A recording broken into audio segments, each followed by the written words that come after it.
পৃথিবীর বুকে এমন কিছু দুর্গম এবং গহীন উপত্যকা রয়েছে যেখানে হাজার বছরেও হয়তো কোনো মানুষের পদচিহ্ন পড়েনি। বাইরে থেকে দেখলে মনে হবে এ যেন এক নিস্তব্ধ মৃত পাহাড়ের সারি, কিন্তু এই নিস্তব্ধতার আড়ালে লুকিয়ে আছে এক ভয়ঙ্কর সত্যি। এমনই এক অজানা উপত্যকার দুটি বিশাল পাহাড়ের মাঝখানে হাজার হাজার বছর ধরে বুক চিতিয়ে দাঁড়িয়ে আছে এক অলৌকিক প্রাচীর। এটি কোনো সাধারণ ইট বা পাথরের দেওয়াল নয়, উত্তপ্ত লোহা আর গলিত তামা দিয়ে তৈরি এই দুর্ভেদ্য প্রাচীরের ঠিক ওপাশেই আজ হাজার বছর ধরে বন্দী হয়ে আছে এক অসভ্য ও ধ্বংসাত্মক মানব সম্প্রদায়, যাদের হাত থেকে গোটা মানব সভ্যতাকে বাঁচানোর জন্য স্বয়ং আল্লাহর নির্দেশে ইতিহাসের অন্যতম পরাক্রমশালী এক বাদশাহ নির্মাণ করেছিলেন এই মেগা স্ট্রাকচার। কিন্তু এই প্রাচীর চিরস্থায়ী নয়।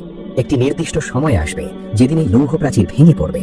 সেদিন পাহাড়ের চূড়া থেকে পঙ্গপালের মতো চারিদিকে নেমে আসবে তা। কে ছিলেন এই মহান বাদশাহ জুলকারনাইন? ইতিহাসের পাতা ঘাটলে একটি বড় ভুল ধারণা আমাদের চোখে পড়ে।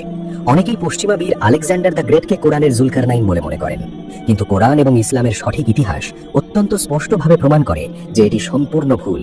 আলেকজান্ডার ছিলেন একজন মূর্তি পূজক বা বহুস্বরবাদী, যিনি চরম অহংকারের বশবর্তী হয়ে নিজেকে দেবতা দাবি করতেন।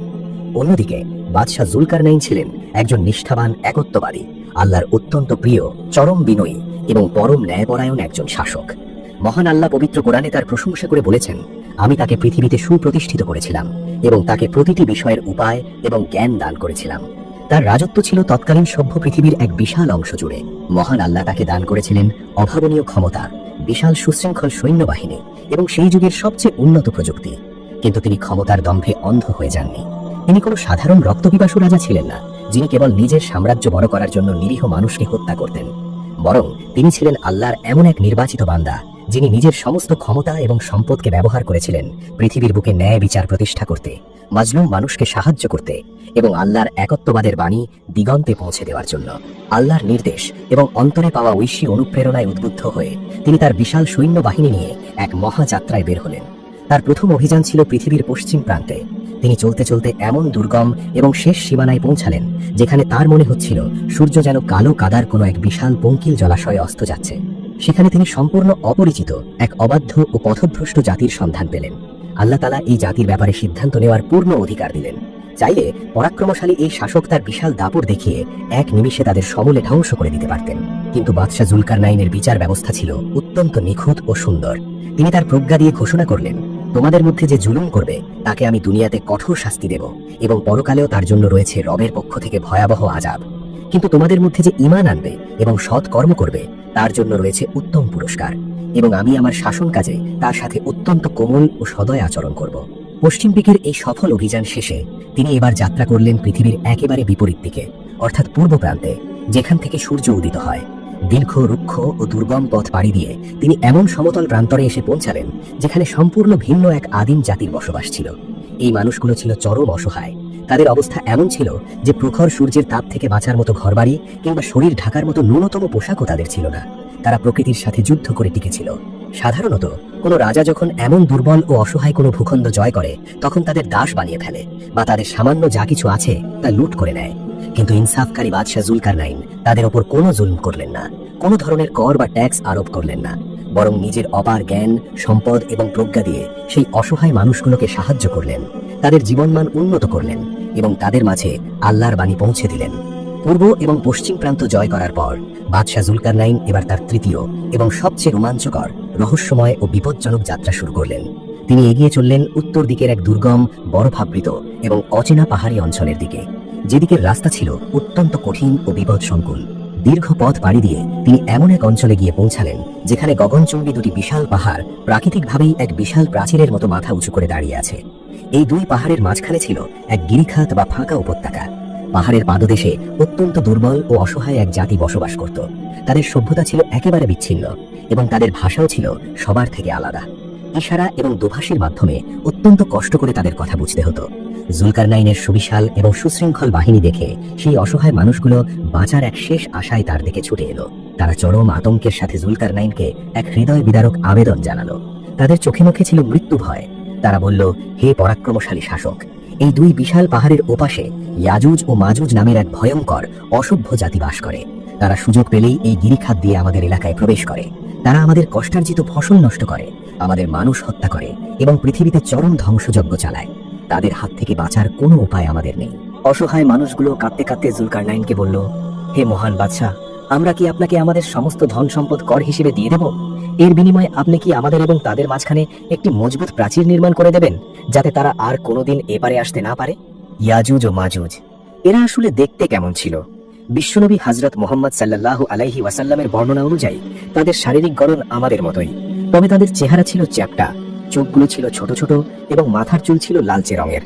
তাদের মুখমণ্ডল দেখতে অনেকটা পেটানো চামড়ার ঢালের মতো মনে হতো। তারা ছিল আল্লাহর হেদায়েত থেকে সম্পূর্ণ বিচ্ছিন্ন এক বন্য, রক্তপিপাসু ও ফাসাদ সৃষ্টিকারী মানব সম্প্রদায়। ধ্বংস, হত্যা আর লুটতরাজ করাই ছিল তাদের জন্মগত স্বভাব। তাদের বর্বরতার সামনে এই নিরীহ মানুষগুলো টিকে থাকার কোনো আশায় ছিল না। অসহায় মানুষগুলোর আকুতি শুনে বাদশাহ জুলকারনাইন এক অদ্ভুত প্রশান্তির সাথে মুচকি হাসলেন। তিনি সেই গরিব মানুষগুলোর কাছ থেকে কোনো অর্থ বা সম্পদের লোভ করলেন না। তিনি অত্যন্ত গম্ভীর ও দয়ার্দ্র কণ্ঠে বললেন, আমার রব আমাকে যে ক্ষমতা, সম্মান ও সম্পদ দিয়েছেন তাই আমার জন্য উত্তম ও যথেষ্ট। তোমাদের ধন সম্পদের আমার কোনো প্রয়োজন নেই। তোমরা শুধু আমাকে তোমাদের কায়িক শ্রম বা গায়ের জোর দিয়ে সাহায্য করো। আমি তোমাদের ও তাদের মাঝখানে সাধারণ কোনো দেওয়াল নয়, বরং এমন এক দুর্ভেদ্য প্রাচীর গড়ে দেব যা তারা কোনোদিন ভাঙতে পারবে না। শুরু হলো মানব ইতিহাসের সবচেয়ে বিস্ময়কর মেগা স্ট্রাকচার বা অভাবনীয় এক নির্মাণ কাজ। জুলকারনাইন সাধারণ কোনো পাথর, মাটি বা ইটের দেওয়াল নির্মাণের আদেশ দেননি। তিনি আদেশ দিলেন, তোমরা আমার কাছে লোহার পাতসমূহ নিয়ে এসো। তারা ভারী লোহার খণ্ডগুলো বয়ে নিয়ে এলো। দুই পাহাড়ের মাঝখানের শূন্যস্থান সেই লোহার ব্লক দিয়ে একদম সমান করে ভরাট করা হলো। এরপর জুলকারনাইন নির্দেশ দিলেন, তোমরা ফুঁক দাও বা বাতাস দিতে থাকো। লোহার নিচে দাউ দাউ করে আগুন জ্বালানো হলো এবং সবাই মিলে সেই আগুনে ক্রমাগত ফুঁক দিয়ে বাতাস দিতে লাগলো। একসময় সেই বিশাল লোহার দেওয়াল আগুনে পুড়ে একদম লাল টকটকে হয়ে গেল। অবশেষে দেওয়ালটি যখন আগুনে পরিণত হলো, তখন তিনি নির্দেশ দিলেন, আমার কাছে গলিত তামা নিয়ে এসো, আমি এর উপর ঢেলে দিই। টকবক করে ফুটতে থাকা তরল গলিত তামা সেই উত্তপ্ত লাল লোহার পাতের উপর ঢেলে দেওয়া হলো। লোহা আর তামা মিশে এমন এক দুর্ভেদ্য, মসৃণ ও পিচ্ছিল সংকর ধাতুর দেওয়াল তৈরি হলো, যা পৃথিবীর কোনো সাধারণ অস্ত্র দিয়ে কাটা বা ছিদ্র করা ছিল একেবারে অসম্ভব। পবিত্র কোরআনে আল্লাহ রাব্বুল আলামিন অত্যন্ত চমৎকারভাবে বলছেন, অতঃপর ইয়াজুজ মাজুজ সেই প্রাচীর টপকে পার হতে পারল না, আর তা ভেদ করে ফুটো করতেও সক্ষম হলো না। চিরকালের জন্য সেই ভয়ঙ্কর ধ্বংসাত্মক জাতিটি সেই বিশাল পাহাড়ের উপাসে বন্দী হয়ে গেল, আর পৃথিবীর মানুষ রক্ষা পেল এক মহা বিপর্যয়ের হাত থেকে।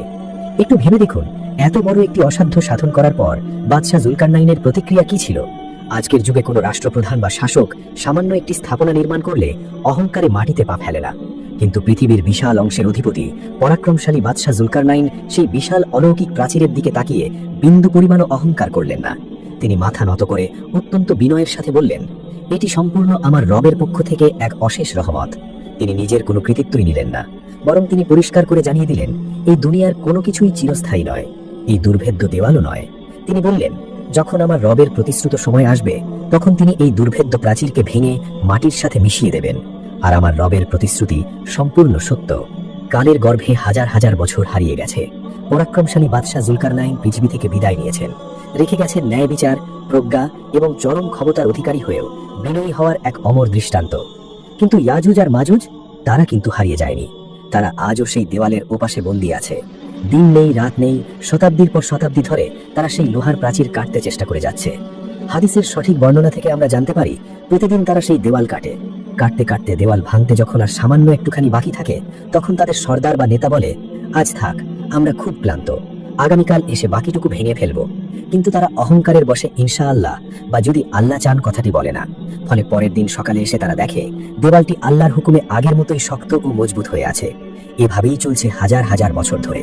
কিন্তু কিয়ামতের অন্যতম বড় আলামত হিসেবে পৃথিবী যখন তার শেষ পরিণতির দিকে এগোবে, দাজ্জালকে হত্যা করার পর হযরত ঈসা আলাইহিস সালাম যখন পৃথিবীতে অবস্থান করবেন, ঠিক সেই সময় মহান আল্লাহর হুকুম হবে। সেদিন ইয়াজুজ মাজুজের কেউ একজন দেওয়াল কাটতে কাটতে বলে উঠবে, ইনশাআল্লাহ আগামীকাল আমরা এটি ভেঙে ফেলবো। আর ঠিক পরের দিন তারা সেই প্রাচীর ভেঙে সুনামির মতো পুরো পৃথিবীতে ছড়িয়ে পড়বে। তারা উঁচু নিচু সব জায়গা থেকে ধেয়ে আসবে। তাদের বর্বরতায় পৃথিবী প্রায় ধ্বংসের দ্বার প্রান্তে পৌঁছে যাবে। ফিলিস্তিনের তিবেরিয়াদ হ্রদ বা সি অফ গ্যালিলির পাশ দিয়ে যাওয়ার সময় তাদের প্রথম দলটি সেই বিশাল মিষ্টি পানির হ্রদের সমস্ত পানি পান করে শুকিয়ে ফেলবে। এমন এক ভয়ঙ্কর বিপর্যয় নেমে আসবে যে স্বয়ং হযরত ঈসা আলাইহিস সালাম এবং তার সঙ্গী মুমিনদের তুর পাহাড়ে গিয়ে আত্মগোপন করতে হবে। পৃথিবীর কোনো শক্তি তাদের থামাতে পারবে না। চারদিকে লাশ আর ধ্বংসযজ্ঞ দেখে ইয়াজুজ মাজুজ অহংকারে উন্মত্ত হয়ে উঠবে। তারা আকাশের দিকে তীর ছুড়বে এবং বলবে, আমরা দুনিয়ার অধিবাসীদের হত্যা করেছি, এবার আকাশের অধিবাসীদের পালা। তখন তাদের ছোড়া তীরগুলো আল্লাহর হুকুমে রক্তমাখা অবস্থায় মাটিতে ফিরে আসবে, যা দেখে তাদের অহংকার আরো বহুগুণ বেড়ে যাবে। শেষ পর্যন্ত হযরত ঈসা আলাইহিস সালাম এবং মুমিনদের চরম কান্নাকাটি ও আকুতির দোয়ার প্রেক্ষিতে আল্লাহ তাআলা ইয়াজুজ মাজুজের ঘাড়ে নাগাফ নামের এক প্রকার মহামারী বা পোকা পাঠাবেন। আর সেই ক্ষুদ্র পোকার আঘাতে এই বিশাল, অহংকারী এবং ধ্বংসাত্মক মানবজাতি এক রাতেই সমূলে নির্মূল হয়ে যাবে। পরের দিন সকালে গোটা পৃথিবী তাদের পচা ও দুর্গন্ধযুক্ত লাশে ভরে যাবে। তখন হযরত ঈসা আলাইহিস সালামের দোয়ায় আল্লাহর হুকুমে উটের গর্দানের মতো বিশাল আকৃতির একদল পাখি আসবে। তারা এসে তাদের মৃতদেহগুলো তুলে নিয়ে অজানা কোনো স্থানে নিক্ষেপ করবে। এরপর আকাশ থেকে প্রবল মুষলধারে বৃষ্টি বর্ষিত হবে, যা পুরো পৃথিবীকে ধুয়ে মুছে আয়নার মতো পরিষ্কার করে দেবে। এরপর পৃথিবীতে নেমে আসবে অভাবনীয় শান্তি এবং বরকত। প্রিয় দর্শক ও শ্রোতা, বাদশাহ জুলকারনাইন এবং ইয়াজুজ মাজুজের এই শ্বাসরুদ্ধকর ঘটনা আমাদের কাছে কেবল কোনো রোমাঞ্চকর ইতিহাস নয়, এটি আমাদের ঈমানের এক বিশাল আয়না। প্রথমত, এই ঘটনা আমাদের চোখে আঙুল দিয়ে দেখিয়ে দেয়, দুনিয়ার ক্ষমতা, অর্থ, সৈন্যবাহিনী বা উন্নত প্রযুক্তি যতই থাকুক না কেন, তা কেবল মহান আল্লাহরই দান। ক্ষমতার সামান্য ছোঁয়া মানুষকে অহংকারী করে তোলে, কিন্তু জুলকারনাইনের মতো চরম ক্ষমতার অধিকারী হওয়ার পরও যিনি মানুষের উপকার করে কোনো প্রতিদান চান না এবং আল্লাহর সামনে বিনয়ে মাথা নত করতে পারেন, তিনিই আল্লাহর কাছে সবচেয়ে প্রিয়।